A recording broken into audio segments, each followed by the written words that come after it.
यदि बार बार नाम की आवृत्ति की जाए, राधा राधा राधा राधा, बार बार श्री कृष्ण कीर्तन किया जाए, नाम जप किया जाए, तो किसी अन्य साधना से जो शुद्धि नहीं होती वो बहुत जल्दी ये नाम जप से, नाम कीर्तन से होती है। वासनाओं के साथ समस्त पापों का नाश हो जाना अत्यंत शुद्धि है।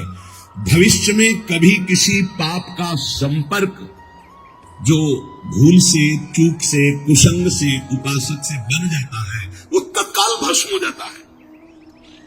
तत्काल इतनी भीषण जलन प्रायश्चित पैदा होती है कि उसके लिए नहीं कि अभी का पाप शाम तक भी टिक पाएगा, नहीं, तत्काल प्रायश्चित होता है। नाम जप से तत्काल ग्लानि, इतनी जलन क्यों, भस्म हो जाता है। और अगर उपासक चाहे तो प्रारब्ध का क्षय भी कर देगा। प्रारब्ध अर्थात जो शरीर भोग निश्चित हो चुका है, ऐसा न समझे कि नाम जापक भजन करने वाला प्रारब्ध क्षय नहीं कर सकता। हर रोग को नष्ट करने की सामर्थ्य है, पर वो अपने नाम जप की जो आवृत्ति कर रहा है, अव्याव्रत भजना, बार बार नाम जप कर रहा है, वो आराध्य देव के विधान को जानकर सुखी होने वाला उपासक हो जाता है। पाप क्षय हुआ, पाप की प्रवृत्ति का नाश हुआ, आगे भूल चूक से पाप हो जाए उसका भस्म करने की सामर्थ्य उसमें, प्रारब्ध को क्षय करने की सामर्थ्य होते हुए भी भक्त अपने प्रारब्ध को क्यों भोगता है? क्योंकि वो उस भजन से अपने आराध्य देव को प्रसन्न देख करके, मन जहां है सावई मना कृष्ण पदारविंद, अब उसे प्रारब्ध कोई दुखद नहीं लगता, अपने स्वामी का मंगल विधान लगता है, वो उसे सहज में भोग लेता है। यदि चाहे तो उसे तत्काल भस्म कर दे प्रारब्ध को। आगे इसका वर्णन करते हैं। अप्रारब्ध प्राचीन पापक्षय सकृत कीर्तनमेव साधनमिति निरपवादम अन्नवचनानि संत्य अनंतानि। प्रारब्ध से भिन्न पापों का क्षय, समझ लो, अप्रारब्ध प्राचीन पापक्षय, बिना प्रयास के नाम जप से वो क्षय हो जाते हैं। प्रारब्ध के लिए संकल्प करना पड़ता है और भक्त संकल्प रहित होता है, इसलिए प्रारब्ध को भोगता है। जो प्राचीन पापाक्षय अप्रारब्ध, जो प्रारब्ध में नहीं है, पूर्व संचित जमा पाप कर्म है, वो सकृत कीर्तन में साधनमिति, एक ही साधन भगवन नाम कीर्तन, भगवन नाम जब वो स्वाभाविक नष्ट हो गया। निरपवादम, इसमें किसी का कोई तर्क नहीं है, पर प्रारब्ध को क्षय करने के लिए संकल्प करना होता है। ये मेरा रोग नष्ट हो जाए, ये कभी भक्त नहीं कर सकता। इसीलिए बड़े बड़े संतों को कष्ट में देखा गया, शारीरिक। अप्रारब्ध स्वाभाविक क्षय हो जाएगा, पर प्रारब्ध के लिए संकल्प करना पड़ेगा। इसलिए भक्तजन अत्र वचनानि संत्यनंतानि, संतों के अनंत वचन पाए गए। क्या कि जैसे मेरे प्रभु रख रहे वैसे मैं बहुत राजी हूं, मेरे स्वामी जैसे मुझे रख रहे हैं, जोई जोई प्यारो करे सोई मोई भावे, तेरा किया मीठा लगे। बड़े बड़े महापुरुष ने तेरा किया मीठा लगे।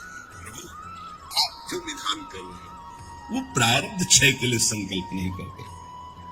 कीर्तनात् पापक्षय तदा वृत्त्या तद विषयाणाम वासनानाम प्रचयः अपचयश्च पाप वासनानाम ततो भगवज्जनो सेवा सात्यताम ततस् तदुपवर्णित महिमनि भगवती पुण्य श्लोक शेखरे भगवती नैष्टिकी भक्ति तत्शोकादि नाम अत्यंतोच्छेदः ततः सत्वस्य परमोत्कर्षः तत्व साक्षात्कारः ततो मुक्ति रीति अयमर्थः।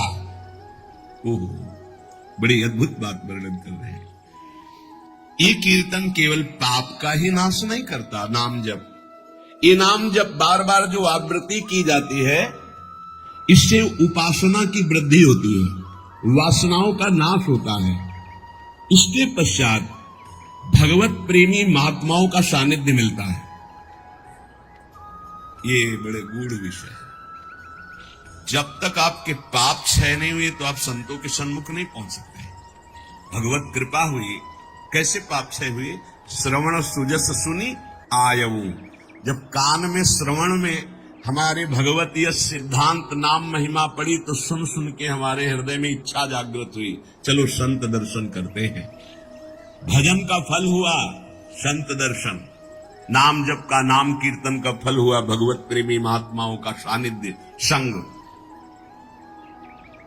ततो भगवत जन सेवा सात्यतम। फिर उसके हृदय में उन महापुरुषों की सेवा करने का मन होता है, क्या करूं जिससे ये प्रसन्न हो जाए।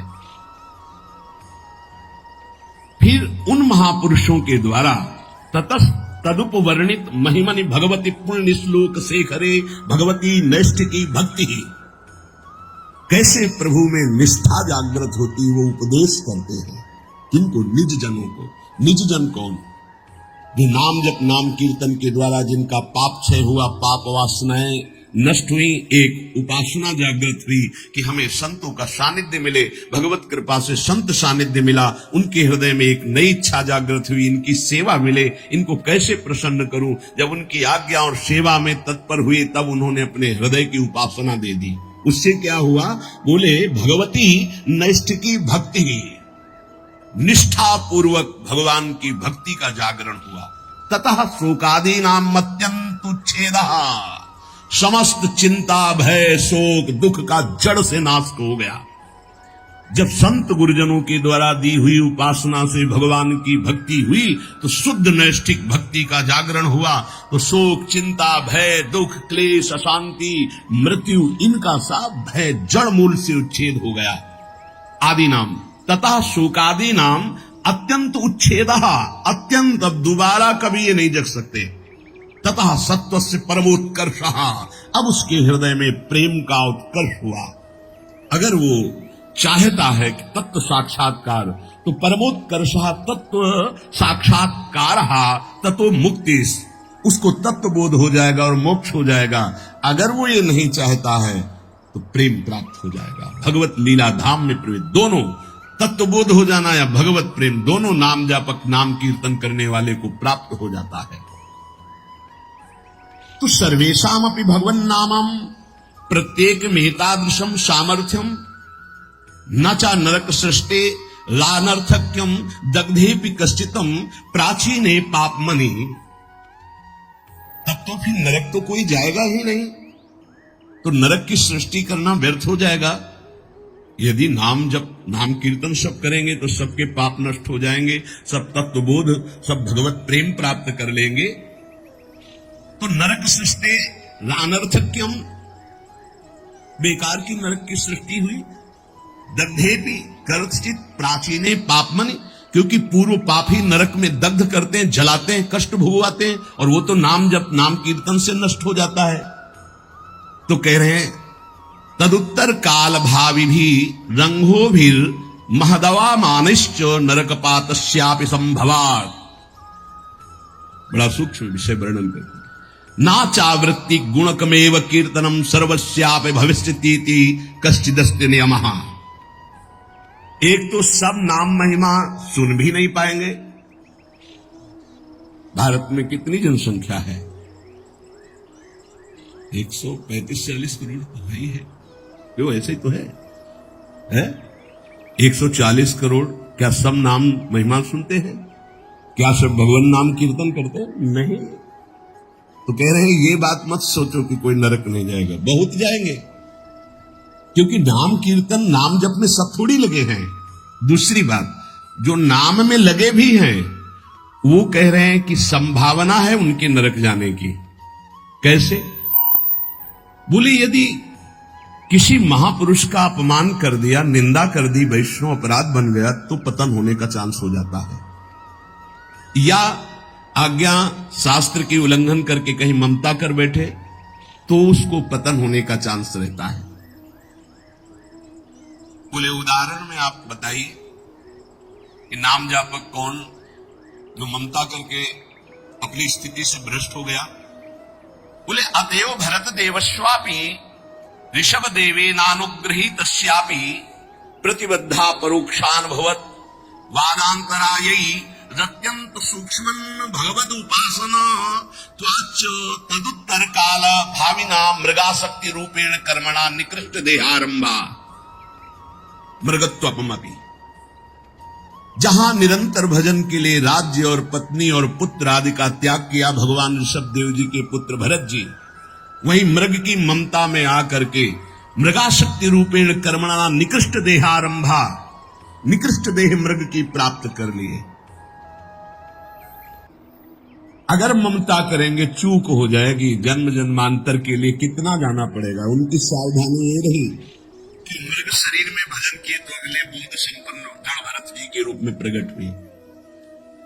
अगर नाम जप कर रहे हो, भजन कर रहे हो और वैष्णव निंदा कर रहे हो, संत अपमान कर रहे हो, संत द्रोह कर रहे हो, तो आपको भ्रष्ट हो जाना पड़ेगा, अपनी स्थिति से गिर जाना पड़ेगा।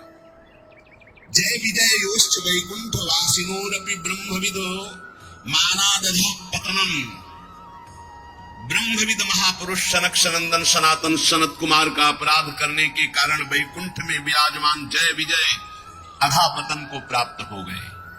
ब्रह्मविदवमान जनितम ही दुरितम दुरत्ययम भगवद उपासनेनापि भगवद भक्तावमान जनितम च प्रपंचितम। कि जो ब्रह्म धाम में विराजमान वैकुंठ धाम में वो जब अपराध कर दिए भक्त का, सनक सनंदन सनातन सुमनत कुमार का, तो उनको 3 जन्म के लिए अधापतन हुआ और राक्षस भाव को प्राप्त हुए, दैत्य भाव को प्राप्त हुए। तो जो भगवत भाव मान जनितम च प्रपंचितम, जो प्रपंच दृष्टि रखकर नाम जप करते हो, भगवत भक्तों का अपमान कर देते हैं, निंदा कर देते हैं, तो महात्माओं का अपमान करने से उनकी गति बिगड़ सकती है। इसमें 3 बात बताए। पहले तो सब नाम महिमा सुनते ही नहीं है, सबके कानों में ही नहीं पहुंचती। अगर किसी के कानों में पहुंचती है तो बड़ा भाग्यशाली ही उसे पकड़ पाता है, नहीं तो छोड़ देता है। तो ऐसे लोगों की गति दुर्गति ही होती है। दूसरे जो नाम पकड़ते हैं उनमें कोई भाग्यशाली होता है कि किसी की निंदा स्तुति न करते हुए, नाम जप करते हुए आगे बढ़ जाए। नहीं तो जहां नाम जप हुआ अपने में गुणाभिमान आने की संभावना होती है, अगर साधु संग ना हुआ, वो दूसरे संतों की फिर अवहेलना, निंदा, अपमान। एक ही प्रभु है, 10-20 प्रभु नहीं है। उनके नाम अनंत है, उनके रूप अनंत है, उनकी उपासना अनंत है, उपासना की पद्धतियां अनंत है, मान सकते हैं, लेकिन प्रभु एक है, इसमें कोई संशय नहीं। अब प्रायः एक धर्मावलंबी दूसरे धर्मावलंबी की निंदा करना ही अपने धर्म की महानता समझी जाती है। हमारी समझ में कम आता है। हम किसी की निंदा कर रहे हैं, किसी का अपमान कर रहे हैं, किसी की अवहेलना कर रहे हैं, तो हम अपने आराध्य देव की आज्ञा का उल्लंघन कर रहे हैं। एकादशी स्कंद में परमार्थ का जब निरूपण वर्णन हुआ बीच में, तो उसमें था ना किसी की निंदा, ना किसी की स्तुति। समझ में नहीं आता। हम समझते हैं हम अपने आचार्य की बहुत महिमा गा रहे हैं, अगर दूसरे आचार्य की निंदा कर रहे हैं, दूसरे इष्ट देव के नाम की निंदा करें तो हम अपने इष्ट देव को बहुत प्रसन्न कर लेंगे। नहीं भाई नहीं, अभी समझ में नहीं आई, अभी बुद्धि ठीक नहीं है। सर्वम फलमिदं ब्रह्म ने नानास्ति किंचन। श्री कृष्ण चंद्र जी कह रहे मत्तः परतरम नान्यत् किंचित् अस्ति धनंजय, मेरे सिवा कोई नहीं, फिर तुम उनके दास हो। तुमको नहीं दिखाई दे रहा तुम्हारा आराध्य देव स्वरूप में? अवहेलना, उपहास, दूसरे धर्म की अवहेलना अर्थात अपने आराध्य देव की, दूसरे वैष्णव की, दूसरे संत की, दूसरे उपासक की निंदा अर्थात अपने आराध्य देव की कह रहे हैं। जय विजय योश्च वैकुंठ वासिनोरपि ब्रह्मविदव मानादधः पतनम। पतनम, वैकुंठ से पतन होना असंभव, लेकिन इस असंभव पद से भी पतन हो गया महापुरुषों का अपमान करने से। और तो सब छोटी बात है। इसमें ध्रुवदास जी ने भी सिद्धांत विचार लीला में वर्णन किया, भक्तन के अपराध से डरपत रहो, या एक अपराध है जो बड़ी बड़ी पदवी से तुम्हें भ्रष्ट कर देगा, तुम्हारे सारे सुकृत नष्ट कर देगा। भक्तन निंदा अति बुरी भूल करे, जिनको के सुकृत बहुत जन्म के छिन में डारे। अगर कहीं कोई दंभ पाखंड कर रहा है, वो खुद भोगेगा, वो खुद ठग रहा है अपने आप को, खुद जल रहा है, तुम नहीं देख पा रहे। तुम अपने आराध्य देव को देखो, तुम अपनी उपासना को परिपक्व करो, तुम अपनी वासना को नष्ट करो, अपने हृदय में दंभ पाखंड मत आने दो। ये